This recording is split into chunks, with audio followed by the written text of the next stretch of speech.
যিটো ঘটনা ঘটিলে সেই ঘটনা আমি টিভিৰ যোগেদি পালোঁ। তাতো সেই মানে তাৰ নামটো ওলাল, তেতিয়া চালোঁ কি হৈছে কি নাই। তাৰপিছতে সেইদিনাখনে ছেম ডে ঘটনাটো হৈছে তোমাৰ। তেতিয়া মই এনেই ফোন কৰিলোঁ যে কি হৈছে কি ঘটনা। তেতিয়া সিহঁতি বেজি পুলিচবিলাক গৈছে, হেৰি কৰিছে, হস্পিটেল হেৰি কৰি নিবলগীয়া হৈছে। সেইকাৰণে সিহঁতি সেইবোৰত বিজি আছে, কথা পাতিব নোৱাৰিলোঁ ভালকৈ। তাৰপিছত কেইদিনমানৰ পিছত ধৰি লোৱা তাতো এনকুৱাৰী চলিছে, কেলে হ'ল কি হ'ল ঘটনা। তাৰপিছত ইহঁতৰ মানে তাহাঁতৰ গভৰ্ণমেণ্টৰ ৰুলছ মতে সিহঁতৰ ফোনবোৰ তেতিয়াই জব্দ কৰি দিলে। তাৰপিছত ক'তো মানে তাত একো ক'ব নোৱাৰে সিহঁতি। সেইকাৰণে সিহঁতৰ লগত পিছত আৰু কোনো আমি যোগাযোগ কৰিব পৰা নাই এইটো ক্ষেত্ৰত মানে। তাৰপিছত আৰু ধৰি লোৱা জুবিনৰ লগত আগতে হেৰি হওঁতে, বিহু সন্মিলন হওঁতে তেনেকেই সিহঁতি চবেই মানে একেলগ হৈ সকলোৰে পৰা মানে সহযোগিতা কৰি তেওঁলোকে তাত ফাংচন পাতে, সেইমতে জুবিনো যায়। তেনেকৈ একো হেৰি নহয়, ধুনীয়াকৈ হৈ যায়। তাৰপিছত এইবাৰো বহুত দিনৰ মূৰত ধৰি লোৱা তেহেঁতি তাৰ আগত আকৌ লগ পাইছোঁ, ছাৰৰ যেতিয়া বেমাৰ হৈ আছিল যে, সেই বেমাৰ হৈ থাকোঁতে পিতৃ তেতিয়া মানে সি নেম কেয়াৰত লগ কৰিছেগৈ, কি হৈছে কি নাই হোৱা সুধিছে। তেতিয়া ময়ো আছিলোঁ। তাৰপিছতে সেয়া গ'ল। তাৰপিছতে আকৌ তোমাৰ এইবাৰ লগ পাইছে তেনেকৈ। তাৰপিছতে সিহঁতি গোটেইখন গোট খালে, সিহঁতৰ এছ'চিয়েশ্যনৰ গোটেইবোৰ গোট নাখালেও কেইজনমান মেম্বাৰ গোট খাইছে, গোট খাই গৈছে ইয়তখনত।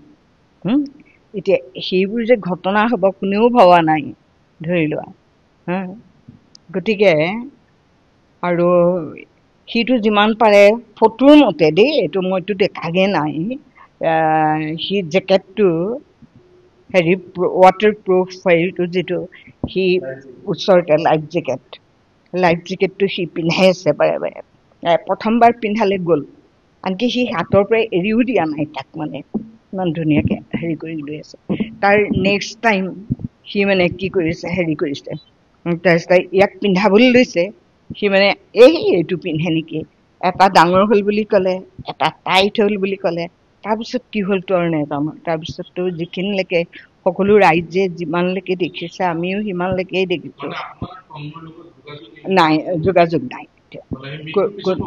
নাই, নাই হোৱা। সিহঁতৰ চব বন্ধ কৰি দিলে। খালি তাৰ পৰা কৰিছে যে আমাৰতো চব জব্দ কৰি দিছে, গতিকে আমিতো এতিয়া ফোন কৰিব নোৱাৰোঁ। খালি ভালে আছোঁ, তোমালোকেও ভালকৈ থাকা, বাছ সেইখিনি। মইতো জুবিনৰ ন্যায়টো বিচাৰোঁ। ইমান এজন হেৰি আমাৰ মানে দেশৰ এজন মানে চেলিব্ৰিটি, তেওঁৰ ন্যায়টো সকলোৱে বিচাৰিছে, ময়ো বিচাৰোঁ। গতিকে তেওঁলোকক যদি গভৰ্ণমেণ্টে হেৰি এলাউ কৰে যোৱা বা আহা, তেতিয়া নিশ্চয় আহিব। সিহঁতি হেৰি দিব সেইটো। যদি আৰু তেহেঁতৰ গভৰ্ণমেণ্টৰ কি নিয়ম আছে আমিতো নাজানো, সিহঁত তাত থকা মানুহখিনিয়েহে জানিব কি আছে কি নাই।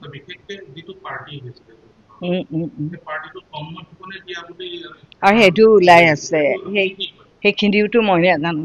ধৰি লোৱা কোনোবা তোমাৰ বন্ধু এজন আহিলে বহুত দূৰৰ পৰা, তোমাৰ ঠাইৰ পৰা, ধৰিলে তুমি মানে মই এনেই এক্সাম্পল দিছোঁ।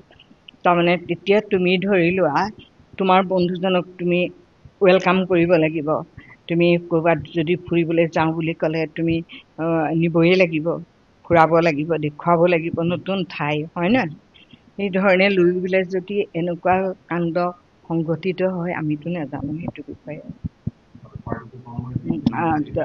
সেইটো মই ইমান খালি টিভিত শুনি আছোঁ যে তন্ময় ফুকনে এইটো পাৰ্টিটো ইয়তখন হেৰি কৰিছে বুলি।